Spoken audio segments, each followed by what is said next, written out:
Time again to go beyond the scoreboard here in the Lawrence County SportsNet podcast series as we hit the midway point of the basketball section season. All teams have played their section games once in the WPIL. We're coming up on the D10 halfway point. We'll talk about that specifically here in a moment.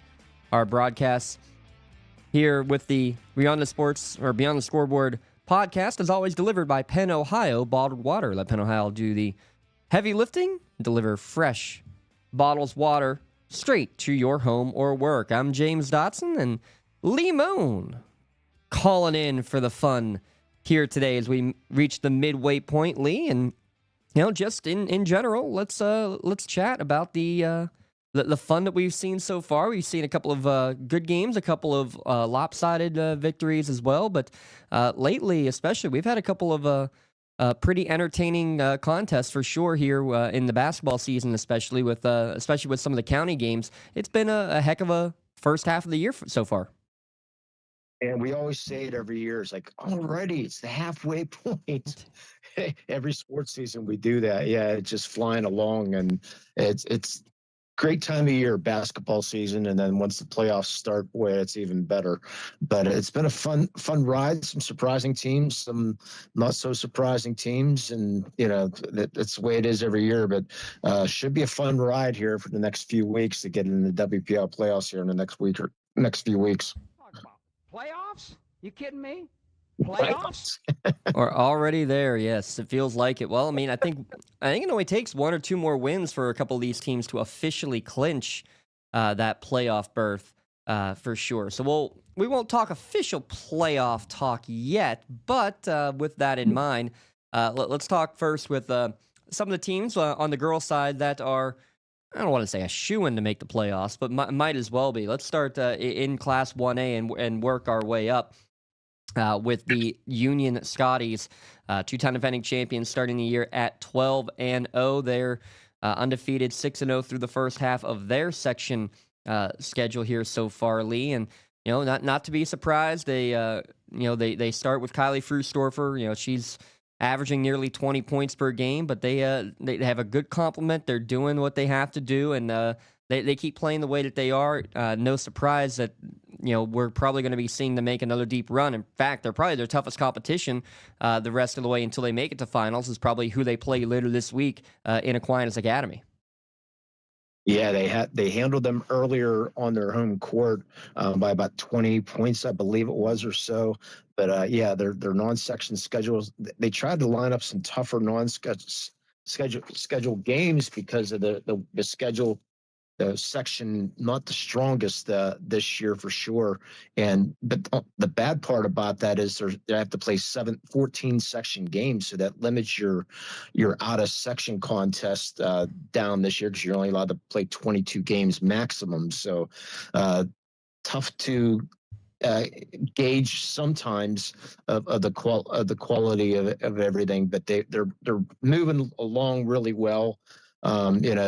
Clareton's the team that's on the other side of the other section that's going to be the strong challenge, I think, down the road, but you have to get there. So we thought maybe St. Joseph's might give Union a game, but Union handled them fairly easily. So, but you have to play them again, so we'll see how it goes out. Yeah, well, it wasn't easy. A lot of missed layups in the first half. Actually, Union, I believe, was either tied or trailed by 2 after 3 quarters, but outscored St. Joe's 18-2 in that fourth quarter to come away with that victory. You mentioned Clareton. They're the only undefeated team in section play in Section 2 of Class 1A basketball. And you're right, they tried to get a couple of big-time opponents up north, but that holiday tournament in Erie was canceled due to inclement weather. It seems like that's been a theme here this winter, especially. A lot of snowstorms coming through, a lot of time changes, a lot of date changes, and par for the course, I guess, for winter. Though we've been a little blessed the last couple of years not to have those big issues. But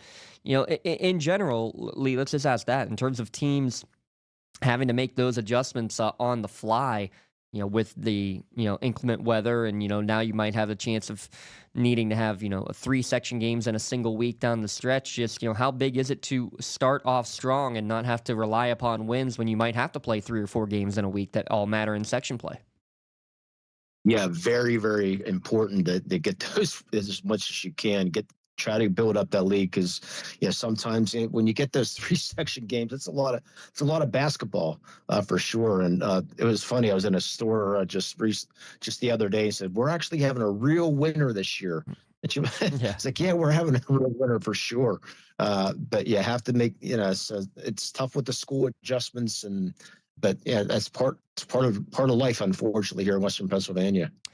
Union 6-0, Aquinas at 5-1. Again, that game, the rematch down at Aquinas Academy, coming up tomorrow for the. I don't want to say for the section championship, but that kind of does play out as being the pseudo section title game, as Union would have a 2-game edge over the rest of the competition should they win that game. Let's jump up to Class 2A in the WPIAL in Section 1.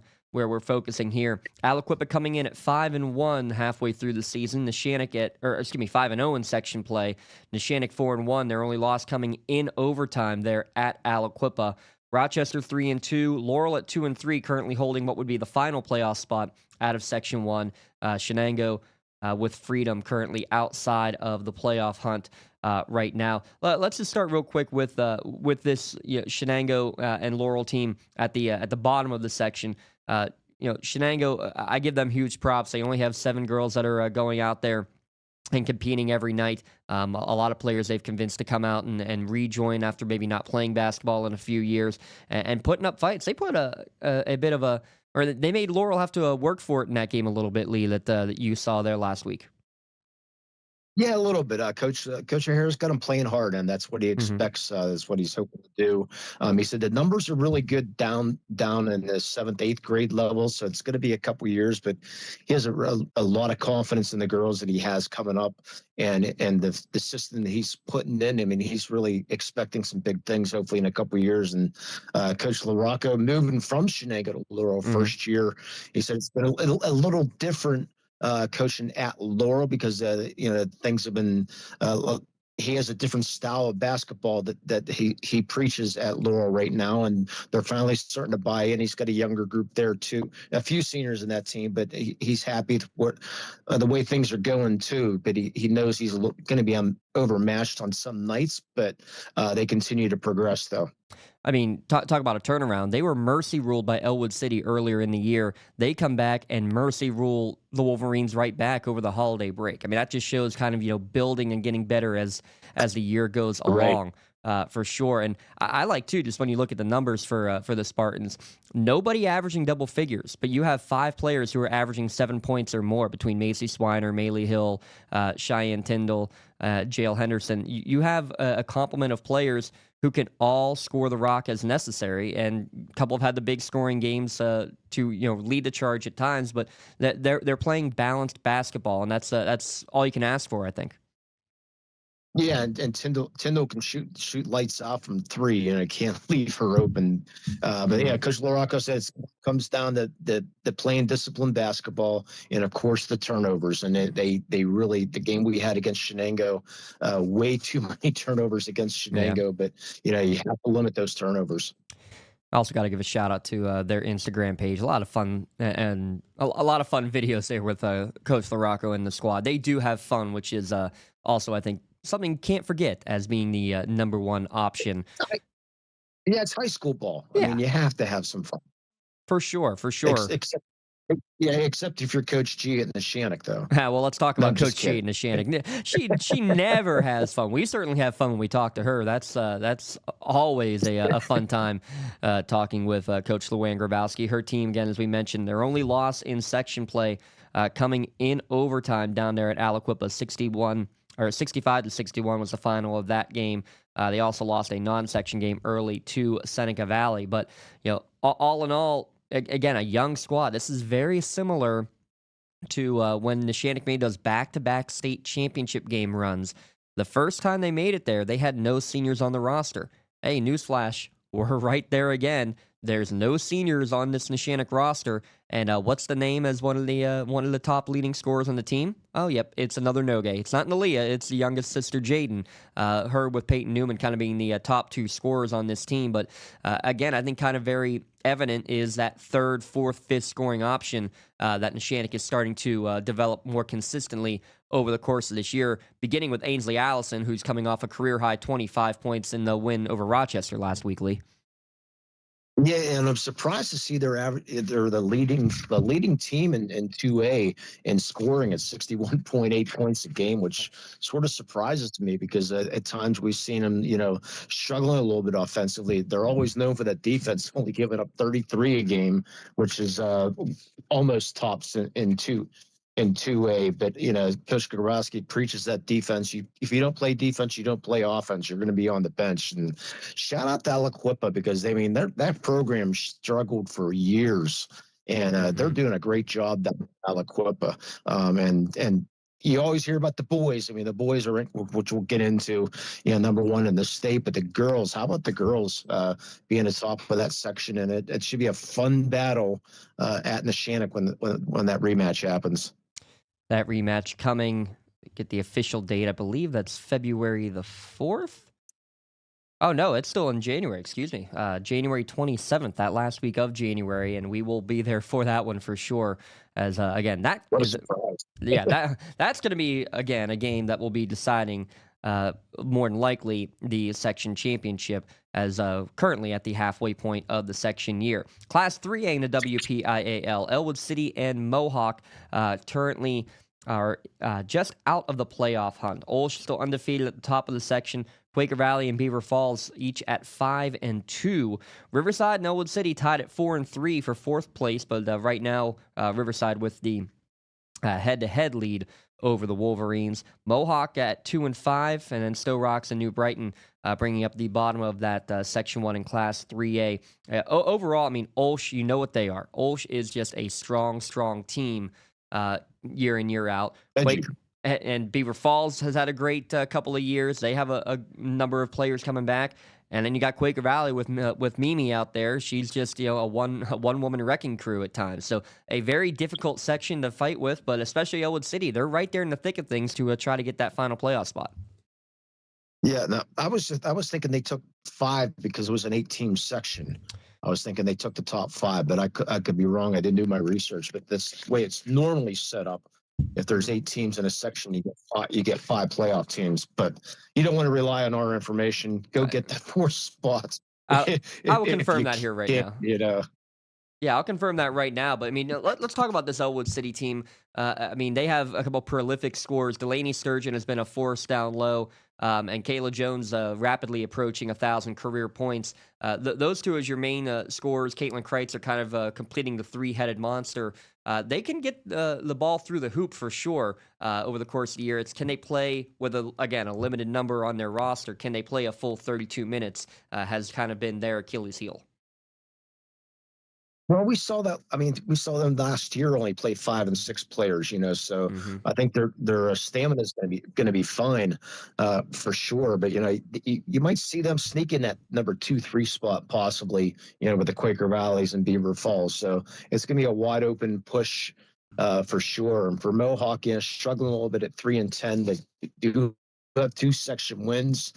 So anything can happen. So we'll see how we're going to have them on the air here next week or on Thursday or next week, I believe. And next week you're going to have that boys-girls doubleheader with Mohawk next week. You'll get a chance to see them. Yeah, Mohawk Shenango is a week from today on Wednesday of next week. And then we'll have the Mohawk Elwood City games coming up, both boys and girls, that following week, I think on Monday and Tuesday for those ones. So keep an eye on that. And, Mohawk gets one more win, and they're right in the thick of things of trying to get that final playoff spot as well.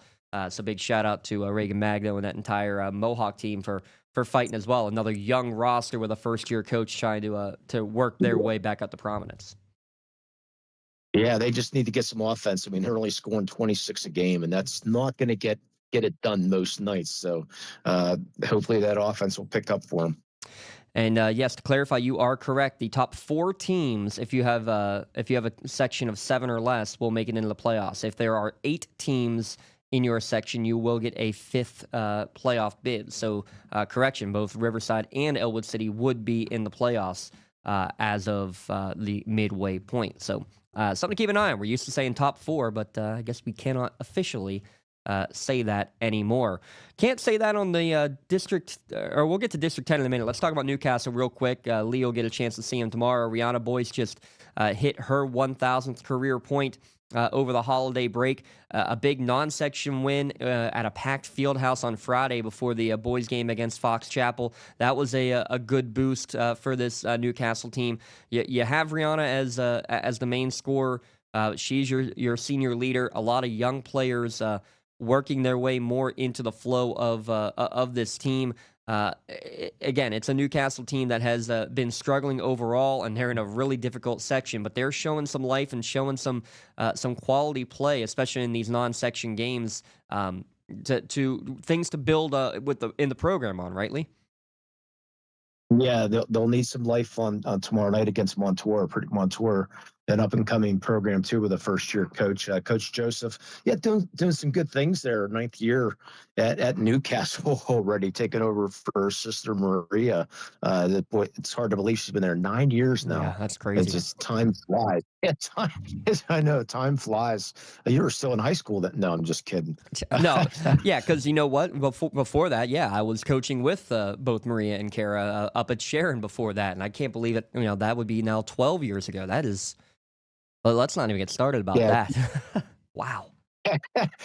Yeah, she seems to be doing a pretty good job though at Newcastle. Their non-section schedule wasn't the strongest this year, and I think it's coming back to bite them a little bit. But like you said, the momentum's starting to turn a little bit. That was a big victory against Hopewell to try to get some confidence built up, and we'll see. Hopefully, we'll carry over to tomorrow night. Also tomorrow night, as we'll have that one on the network, we'll also have a pretty big one up north as well, as Wilmington will be traveling to Kennedy Catholic.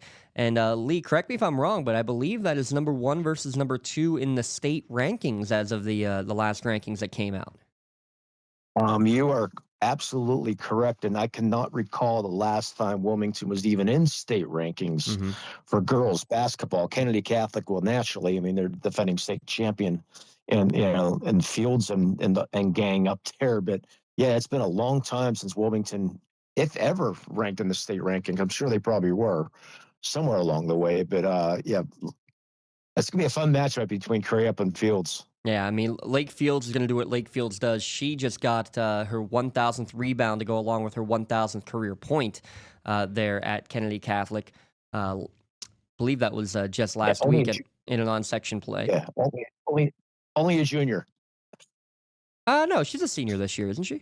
Oh, she's senior? Yeah, okay. I believe. My fault. I believe so. Now, don't quote me on that. Now, you got me second guessing again. But yeah, no, I'm second. I was thinking she was only a junior, but I could be wrong too. Yeah. I know she's committed to Robert Morris. I know that. Yeah, and we know that she's going to be the main point scorer again for that Kennedy Catholic team for sure. And the question is, who's going to stop her? There's very few that can go and match up. The question is how as a team and how as a coach do you combat her? I guess that's the question that Coach Jekovic is going to have to be asking before tomorrow's game. Yeah, do you just run up and down the court and just try to get her tired? I don't think that's going to happen either. Once she gets the ball down low, she's just invincible. I mean, if you triple team her, they got other weapons that can hurt you. So that's why they're so good. They're a lot of fun to watch. We'll get a chance to see him tomorrow night. Unfortunately, Monique Vincent, one of the, I believe she was the number 2 scorer last year on that Golden Eagles team, suffered an injury early in the year. She is out for the season. That has definitely limited Kennedy Catholic, but again, they are still Kennedy Catholic. They are still loaded. Yeah. Let's talk about Wilmington for a moment. Leah Crarup, the program's all-time leading scorer. She has now moved into the top 10 scorers in Lawrence County history. She's just shy of 1,600 career points. How about 229 career three-pointers as well? The big difference between this year and, freshman, sophomore, even last year and junior year, is the consistency of that secondary score. Reese Bruckner averaging 12.5 per game. Alyssa Flick, a great three-point shooter. She's averaging 7 points per contest. They have multiple options to go with, and they will go 9 or 10 deep. If you want to try to run the floor and wear out an opponent, that's the way to do it when you have 9 or 10 that you can trust to put in that rotation. Yeah, it's nice to have that experience now, and that underneath the supporting cast that Crayrup needed. She didn't have that. Now she has it, and like you said, going 9 or 10 deep, that only helps Crayrup's game. Yeah, it helps the team as a whole. Again, they are 12-0, our Wilmington, and when you look at the results, win by 50, win by 30, win by 60, win by 28, win by 30. I mean, almost every game this year has been a mercy rule. Red Bank Valley and Mercer, I believe, are the only two that did not end up as mercy rules this year. So you talk about stamina. You also have to keep that in mind. How many games this year has Wilmington had to go a full 32 minutes? You know it's going to be that way without question, especially playing at Kennedy Catholic. That might be the biggest storyline too. Can you play? You haven't really had to play a full 32 minutes. How can you go and pull that one off? Yeah, and if you look at Kennedy Catholic's schedule, I mean they just beat 6A McDowell the other night up at the Bur. So I mean they're out of section schedule is insane as Kennedy Catholic. I mean they play the big boys, so they're ready for anybody. Yep, and that's what Coach Magestro has done the last couple of years and what Coach Shekovich was trying to do this year as well, to the best of their ability. Still a couple of tough non-section games later on in the year for the Hounds. Again, we'll have the call on that one. That is a changed time. We just were made aware that is a 7 o'clock start tomorrow, not 7:30 there at Kennedy Catholic, but we'll be joining Sports Radio 96.7's crew for the they'll give the audio, we'll have the video combination for that great game. Again, tomorrow night, 7 o'clock, to go along with Newcastle hosting Montour tomorrow night as well, here on the Lawrence County SportsNet, powered by LCAP. There's a review, I guess I should say, of the first half of the year, and a little bit of an extra preview of what's coming up on the girls' side of things. We're going to take a quick break. When we come back, we'll flip the script over to the guys, talk about the first half of the boys' season and what to expect the rest of the way. It's Beyond the Scoreboard, the Lawrence County SportsNet podcast, delivered by Penn Ohio Bottled Water.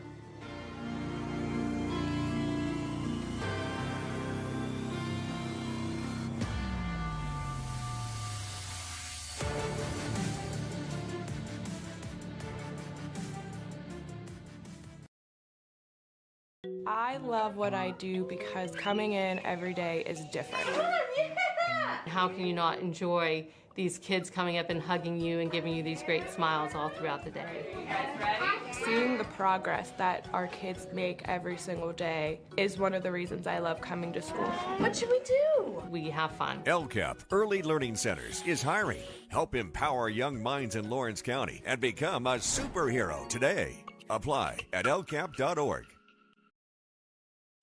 Don't get left out to dry. Call the Penn Ohio Bottled Water Company for the fastest and most efficient bottled water delivery service in the area. Penn Ohio offers bottled water ranging from 16.9-ounce bottles to 5-gallon jugs, perfect for your next event or office water cooler system. Also, don't forget to ask about their custom labeling options. Visit PennOhioBottledWater.com for more information and to get a quote on their delivery services. Whether it's at home, in the office, or on the sidelines, Penn Ohio has you covered. For those of you who think you can do a better job at officiating, please go to PIAA.org, click on how to become official, take your test, and see how you can do.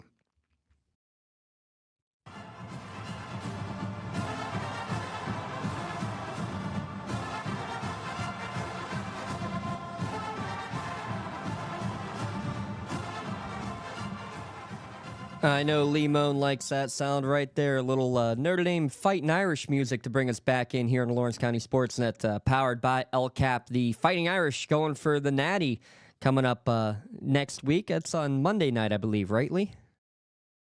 Yeah, it's Monday night.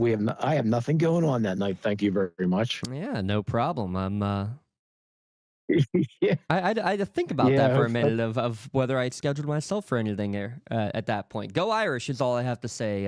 The Penn State fan, very much going to be rooting on the Irish there on Monday night. Well, Notre Dame's number 2 for you. Oh, well, that's true You know, too. so- I mean, no matter what, I'd be rooting against the Scarlet and Gray. Sorry over there, Tim, but yeah. And so would I. So. Yeah, we'll be rubbing it in tomorrow night with Mr. Tim. Oh, I'm sure So- you guys can really have fun. That was not intentional, for the record.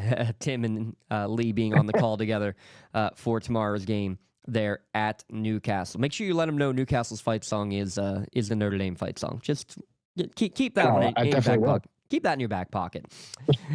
Here on Beyond the Scoreboard, again, big shout out to our friends at Penn Ohio Bottled Water. Don't forget about their custom label option for cases of bottles waters with your company logo or school logo on it. Great stuff there from Penn Ohio. Can't thank them enough, as they have been our sponsor here for the Beyond the Scoreboard podcast here for the past couple of years. Midway review of the basketball season. Let's take a look now at the guys. We'll start with the Newcastle Red Hurricanes. Unfortunately, yes, I do have to put that pluralization on it, but I digress. The Newcastle boys, they have one blemish on their record, but they come back with a vengeance on Friday, taking down a previously unbeaten Fox Chapel. And how many games have you seen like this, Lee? It was tied at half, 27-27. But then Newcastle goes and wins the game in a mercy rule at the end. 72-41 was the final. Not sure I've ever seen that in a game that was tied at halftime. I don't know if I have either, and that's tough to put 70 points up on a Fox Chapel team, because Fox Chapel, known for their defensive style of play and a little slower pace of play.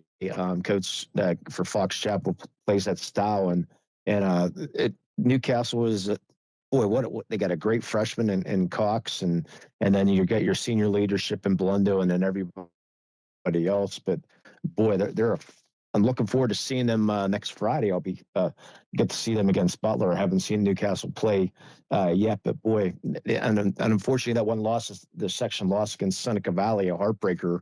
That Seneca Valley came in and surprised them in the field house. So it should be a fun second half in that section between them, Fox Chapel and Seneca Valley, all tied for first right now. Yeah, all at 6-1 records on the year. Pine Richland and North Hills both at 3-4 would be in playoff spots. Butler at 2-5, North Allegheny and Woodland Hills at 1-6, currently on the outside looking in. And you mentioned Kai Cox. He had a 30-point performance in one of the section games. I think that was at Pine Richland. Just to put that in perspective, think about some other pretty talented freshmen that we've seen out there playing for the Hurricanes. How about Mike Wells? He only had 25 as his maximum during his freshman year for points in a game. How about Isaiah Boyce? He hit 23 a couple of times, but not getting up to 30. Kai Cox has been impressive of more than anything for me, the body control offensively, but the defense. He is a great defender in terms of on the ball defense. Coach Blundo, the first to point out, there's plenty that still needs to work on in terms of the help defense, communication on the defensive end. But just, I mean, he leads the team with 5 steals per game as well, doing a little bit of everything and allowing for Damian Harrison to get some more space on the outside. And you mentioned the senior leadership and a close to 1,000-point scorer in Ralphie Blundo as well. That's what they missed last year, was those two things: strong defense all around, and to be able to have that third true scoring threat. And they've gotten that with a freshman is pretty impressive. Yeah, and let me play student section first section. He's a freshman, so look out. I mean, it's only going to get better and better. Yeah, you're going to hear that a few times, I think, coming up at the game next week, for sure. And real quick, shout out to Ralph Blundo, because he's probably going to hit that 1,000 points, you would think, on Friday night, because he didn't get it last night in North Allegheny, but he should be. You would think he's going to get there this Friday. Yeah, we'll keep an eye on that for sure. Just a couple of points away. Don't give an official number because it's never official until it is official here for Ralphie Blundo. But yes, he is rapidly approaching that number. Oh, by the way, Newcastle was the Trib Live High School Sports Network's Team of the Week this past week. So when you get to get a conversation between Don Rebel and Ralph Blundo, pretty darn good time for sure. So very few times will I say, turn us off and listen to somebody else. If you haven't yet, go ahead, pause this, come back to it later. Make sure you go check out that recording from Don and Coach Blundo, because that was a very awesome conversation, as you would very much expect, between those two legends, for sure. I will listen to that later tomorrow. So without a doubt, that would be my background when I'm finishing my prep for the Newcastle girl game tomorrow night. I'll turn on that background and listen to Dawn and Mr. Blundo. I like that. That's absolutely perfect. And yeah, you're not going to do much better than that one, for sure. You're also not going to do much better than what we're going to get here in Class 3A basketball in Section 1. At the midway point, we have a tie at first place with undefeated teams. That's right. Mohawk and Aliquippa both at 5-0 because their original game had been moved, had been postponed. It was a game that was scheduled on a Friday, I believe, where Aliquippa had committed to be in a tournament, so they requested to have the game move. That game will now be played tomorrow night, actually, at Aliquippa. So that is a big one that will be getting you score updates during the course of the two broadcasts we have. But the Quips hosting Mohawk, both teams at 5-0. Mohawk, you knew that Bobby Fadden, an 1,000-point scorer after his sophomore year, you knew that he was going to be a big scoring threat. No surprise. At 20 points per game. The bigger surprise, though, is Drew Rona maybe not a surprise if you're from Mohawk, but he's definitely, I think, surprised a few teams with the how well he's been able to put the ball in the hoop over the course of this year. Yeah, looking forward to seeing Mohawk sometime this year. I got a chance to talk to Coach O'Leary before the season started. We were standing in the hallway watching, I think it was volleyball, actually, before everything started, the basketball practice, and he said he was really looking forward to the season. He liked his chances, but with that, he knew Aliquippa was there. He says, we get him twice, but then hopefully we'll get a chance a third time, and that's what they did. If you remember correctly, they when they were playing when he was coaching the girls against North Catholic, lost to him twice, but the most important win was the championship. So he's hoping the same thing with Aliquippa. Learn a couple times with Aliquippa. I'm not saying they're going to lose, but right. get experience with Aliquippa, and then the third time's a charm. Hopefully, to get Aliquippa when it counts the most. But Aliquippa's only given up 40 points a game. It's the best defense in 2A. Yeah, I think you kind of alluded to it right there. Of the fact is that you're going to play a team like this twice, maybe a third time.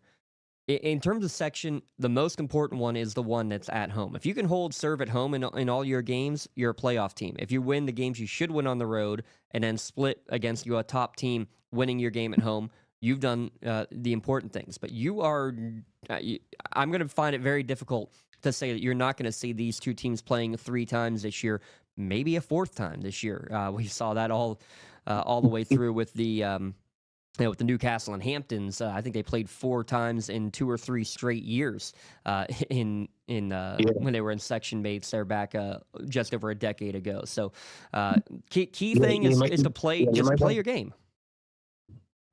Yeah, and you might want to find a parking spot right now for that Mohawk Aliquippa game at Mohawk. Yeah, you're probably right. You're not going to get near the gymnasium. So, I mean, that might even sell out before the game. Yeah, I guess I better before the Friday or before the day before. I guess I better. I better call Mr. Matt Laporte right now and make sure we reserve our spot for that the second game coming up on February the 4th. The big one though coming tomorrow, as we see who is officially at the top of Section 3 at the midway point. But yeah, both those teams. You mentioned the Aliquippa defense, Mohawk's offense, right up there with the Quips. I believe they are. They are 2 of the top 3 scoring offenses in Class 3A as well. At Mohawk, 68 points a game. Aliquippa at 71, and right behind them in the section, there are only 2 losses coming to the Quips and the Warriors. Is Elwood City 4-2 in the section and 8-6 overall for Elwood City. And maybe a surprise to some. Just obviously you lose the prolific 2,000-point scorer that Joseph Roth was, but they've weathered the storm early. They are progressively getting better and better in their performances over the course of the year as well. Yeah, he expect anything less from Coach Bradley? Oh no, not at all. He just wherever he goes, he has a competitive team, whether football or basketball.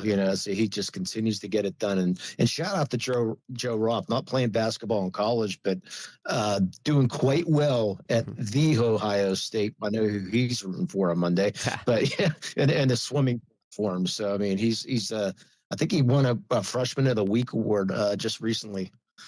Did Joe? Good for him. Good for him. Speaking of being in the pool, how about we talk about Aaron Lake out there? 17 points per game. He's not swimming before every game, but I guess it is only fitting that you go from the Splash Brothers to Aaron Lake. 17 points and 11 rebounds per game. He's stepping in pretty well into that big man role there for Coach Bradley.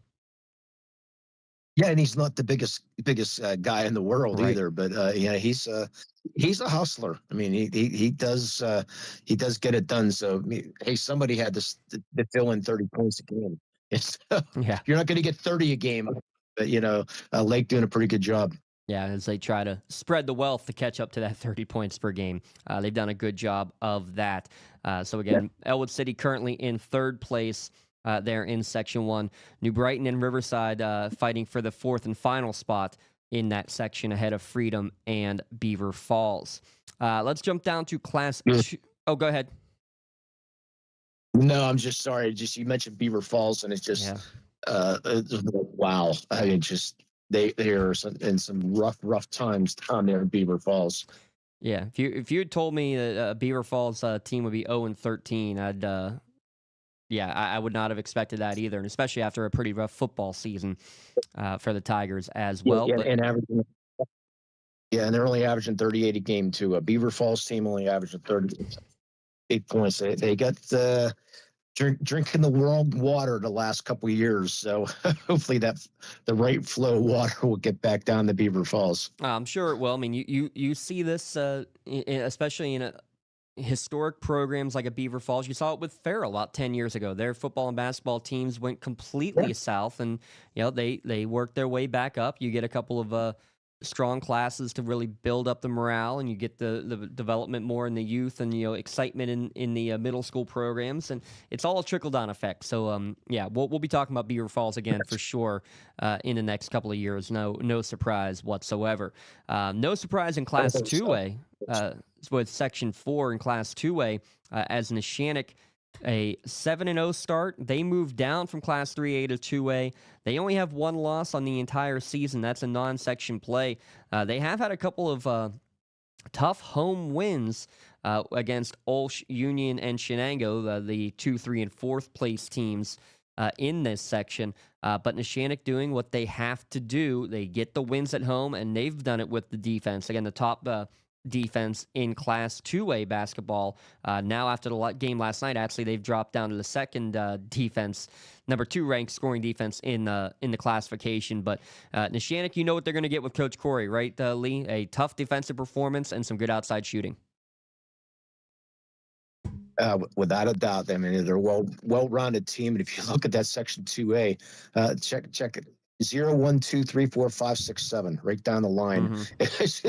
is the records in 2A, but they won all their home games. You mentioned earlier in the podcast, they done what they had to do at home. Now they got to try to hopefully sneak a couple victories in on the road, but it should be a tough battle for them. But Coach Corey's got them playing well.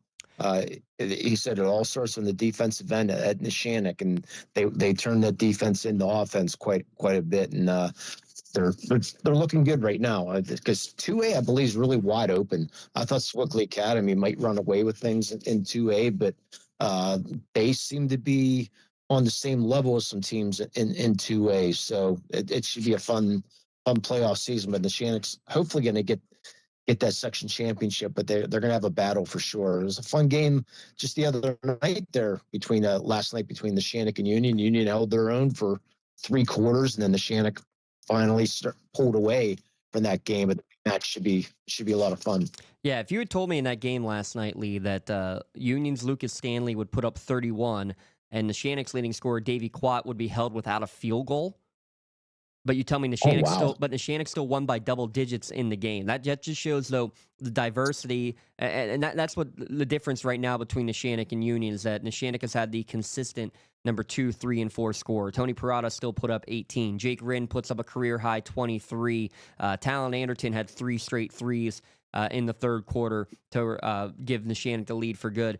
They have the wider variety of consistent scoring options, and they needed them last night when your top scorer was basically being shut down by the Union defense, and when he did have open shots, he wasn't able to knock them down. No problem. You have some other senior leaders like Rind, Anderton, and Parada to step in when needed. That's the signs of a championship team. Yeah, and how about this for a comparison? Lake Fields and Tony Parada. What do you think? Well, I'll tell you what. Those are the two bigs in their position, and the soft touch and the quick and light feet that they both have is why they are both so good in their respective positions. Yeah, I mean, I love watching Tony Parada play. He is. You look at him, and boy, can he run the floor? For 275, 280, or whatever the heck he is. Yeah. And I mean, football's his sport, but boy, he's putting on a show for basketball. On the same level, it's fun to see Jamel Mitchell for Union and Maddox Thompson, the football players, making their way back on the court for the first time in a couple of years. And it felt like a football game at times in last night's game. Stanley at one point, I think, had 20 straight points for Union, did Lucas Stanley. Again, their issue was they couldn't get that secondary scoring. Maddox had 3 straight threes in the second quarter for the U, but they just couldn't quite put it all together. But that's a Union team that is also, it appears to be, just getting better and better as the year goes along. If they can get that consistent number 2 and 3 scorer on the court, they're going to be a tough team to look out for. And let's talk about the senior leadership of Shenango real quick under their first-year head coach in Brian Ches. They're kind of in the same boat. Joe Campoli is doing Joe Campoli things. He is a pretty consistent right around that 17, 18, 19, 20 point per game range each and every time he goes out there. It's can they get a full performance and a full 32-minute performance? Braden George has had a couple of good games. Gavin Bruce has had a couple of good games. The question is, can they get all of it to happen together in the same game when it matters most right now? They had great starts against Neshannock and Union. They took Olsh to overtime, just were unable to pull off those games the first time through section play.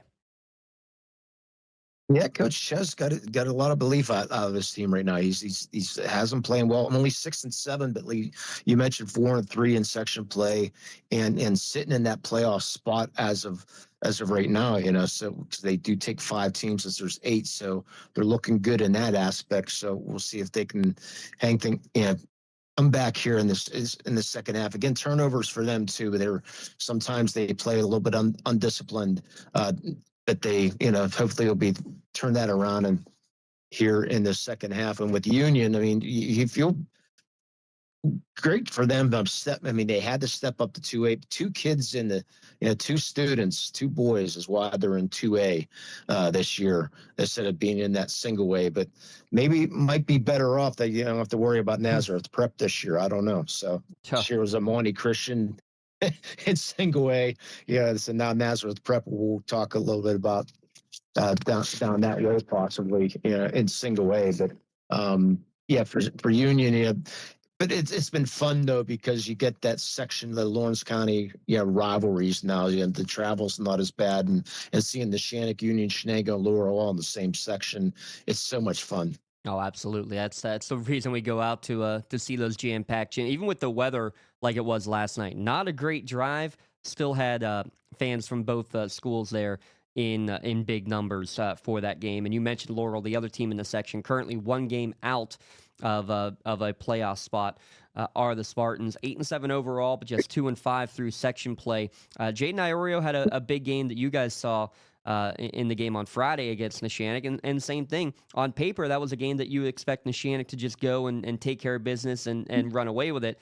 The score was not indicative of how that game played. Laurel, like always, playing tough there, Lee. Yeah, they ran away. Neshannock ran away with it late. I mean, Neshannock, we're doing that game, and we suddenly looked up. It's like, oh my gosh, Neshannock's up by 19. Mm-hmm. You know, it's just out of the blue. But then Laurel, I mean, credit to Laurel, Coach Locke. Whatever you said at halftime, it worked because I mean they came out on fire. They got it down to 8, but just couldn't crack it. And then Neshannock finally, wore them out at the end. But Coach Locke, he's got them playing well so far. Yeah, basically, if they can steal one, all they need is one game to steal of those 5 teams in front of them, and they can find themselves into the postseason there for the Spartans. And again, for a pretty young team, I think three seniors on the squad, and a lot of young players working their way into the rotation as well. That'd be a big boost for Laurel there. And you mentioned Class 1A, you're right. Glad that all county teams are away from whatever section you'd be in, whether it's Nazareth Prep or having to take on Neighborhood Academy, which may have the top player in all the WPIAL on that squad. So, yeah. or maybe in Aquinas. Right, yeah. Courtney Wallace is incredible the way he plays. And don't forget Aquinas Academy averaging 84 points per game in that Euclides offense. So take your pick on what's going to happen in 1A. I'm hoping them to make it to the championship in Nazareth Prep, in Neighborhood Academy in Aquinas. How about a show that would be? I hope they change the light bulbs there in the Peterson Events Center scoreboard. That's I guess all I can say for that one. Yeah, Coach Akitis has been doing it for many years, and he will not change. He doesn't care the clientele he has. Whatever team he has, that's the style he plays, and it works. Yeah, it works. Did his name eludes me now. Did he break the all-time scoring record? The kid who played for him a couple years ago. Vinny? Yeah, Vinny did. I believe Vinny did. Yeah, Vinny Cugini. Yeah, Vinny did. Yep, Vinny broke the all-time WPIL scoring record. Yes. Yeah, over 3,000 points somewhere along the way there. Yeah, career averaging like 40 points per game. He was an animal. He beat Tommy Pipkins. That's right. I think Pipkins was the all-time, and then Vinny playing at Pitt Johnstown, I believe, or Pitt Greensburg, one of those. Yeah, one of those schools out there.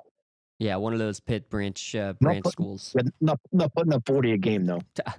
No, yeah, doubtful on that one there for sure. You mentioned real quick 40 per game. How about Clairton averaging 40 per game is Iona Wade. She's probably going to be close to, if not breaking, the women's all-time record. Would love to see a Union versus Clairton game there at the championship if both those teams, respectively, can make it as well. Before we wrap things up, let's go north again to District 10 for the Wilmington Greyhounds. They got their region win, a big one to defeat Reynolds last night. Needed that one for sure. A couple of tough losses to West Middlesex and Kennedy Catholic here early in region play. But that's a big one to get Reynolds. Need to get a couple more the second half of the year. And they should be right on the edge of playoffs, which is exactly where Coach thought they were going to be. I mean, Coach Marmo has his team playing hard. You want to talk about, like Shenango said, they had a lot of players down in the middle school and youth levels making their way up. That's exactly what Wilmington has coming up as well. They've had some rough years, a 33-game losing streak snapped, Lee, but they have almost 33 players on the roster between JV and varsity, actually. So, yeah, they have a lot of interest. That's great news. The middle school and elementary programs, they got good numbers coming out. Now it's can they develop it and get more cohesiveness out there on the floor to make this into a potential playoff run. Yeah, and that's that's where it starts, is down low. Down in that 7th, 8th grade, 5th, 6th grade level. Get that interest going, and hopefully you get some talent in there, develop talent, and then next thing you know, when you start winning, everybody wants to come play for you, and that's a great problem to have. That's a great problem to have. And you know what? I say this all the time, too. Sometimes when you, especially in basketball, when you get success on one side, so the girls' team has had success the last couple of years, you start to see the trickle-down effect a couple of years later for both the boys and the girls. Saw the same thing. Union had a couple of really, really good boys teams, making it to the WPL finals for the first time in almost 20 years. That was when the Matt Stanleys were in middle school. No surprise you would see them start to make a run 3-4 years later. But that's also when the Kylie Frustorfers and the Kelly Cleavers of the world were in middle school. They see that on the boys' side and say, hey, we can do that too. So I think you're kind of seeing that same thing. Next couple of years, Wilmington girls and boys coming up from the middle school levels will be a lot of fun to watch. And Freddie Zettner, I'll tell you what, he's been fun to watch, as is Wesley Vascal. Those two are the top scorers for Wilmington. Again, can they put together a full 32 minutes? That was kind of their downfall, losing a halftime lead against both Kennedy Catholic and against West Middlesex. But those are the growing pains you're going to get, isn't that right? Right. Yeah, without a doubt. And hopefully Kennedy Catholic can get things turned around up there, up in Sharon, PA, up there for Kennedy Catholic. But yeah, hopefully the Hounds, you never know on any given night, they can get it done, and hopefully we'll be talking about them come playoff time. Before we wrap things up, I just wanted to give a couple of numbers. These are unofficial numbers, but the top scoring averages right now in the county. On the girls' side, Leah Crarup, the only player averaging over 20 points per game. Kylie Frustorfer just under 20 points per game in second. Rihanna Boyce at 18 per contest. Delaney Sturgeon and Kayla Jones at number 4 and number 5, leading the scoring output for the girls across Lawrence County. On the boys' side, Lucas Stanley at 24 points per game. That was before last night, probably up to 25 or 26 points per contest. Bobby Fadden and Kai Cox each also over 20 points per game. Drew Rona and Joe Campoli rounding out the top 5 at 18 and 17 points per game, respectively. I think the big takeaways is the fact that Mohawk, they're successful. They have 2 of the top 4 scorers, but they also have a number 3 scorer in Joey Nail that's been real quality this year. And same thing, you don't hear Neshannock, but that's because Neshannock has basically ranked number 8, 9, 12, and 14 on the scoring list. It is what it comes down to. And the same with Newcastle. You got lots of scorers options that are able to put the ball in the net consistently.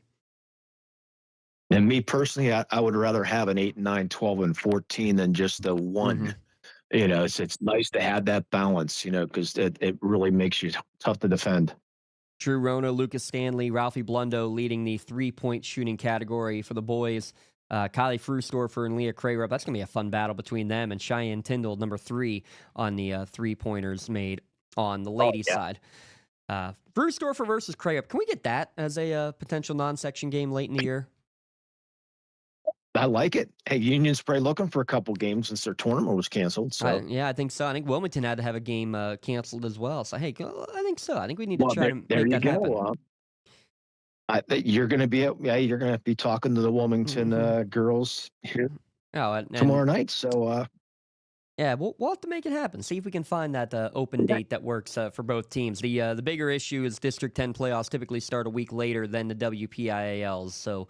A little tough, and you mentioned the lack of open games really available, open dates technically available, becoming the bigger issue on the Union side of things. But we can wish what we don't have to wish for, though. That would be a great matchup, but how about number 1 versus number 2 tomorrow in the state of Pennsylvania for Class 2A girls basketball? Again, our friends at Sports Radio 96.7 on the call. We'll have the video there for it as well. To join along with them tomorrow night as Kennedy Catholic hosts Wilmington. And Lee and Tim Continental will be at the Nika High Fieldhouse as the Lady Canes will be taking on Montour. That is a 7:30 start. The Wilmington game, a 7 o'clock start tomorrow. And on Friday, we will have our first trip out to Bessemer as we will see the Mohawk Warriors doing battle against Riverside.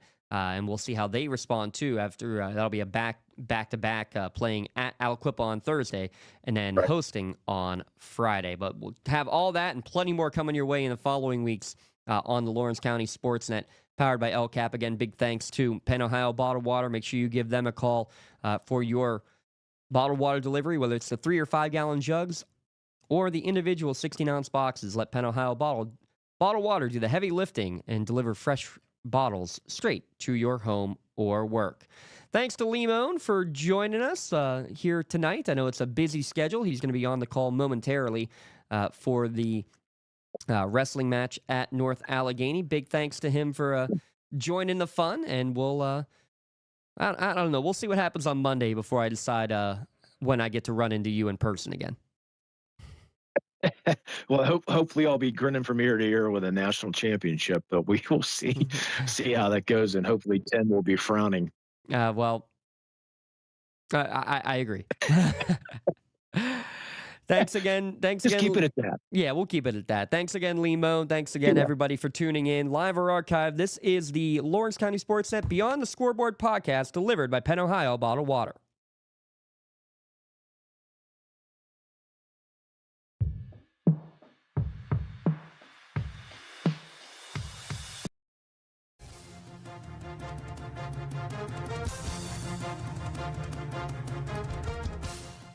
Your voice for Lawrence County sports.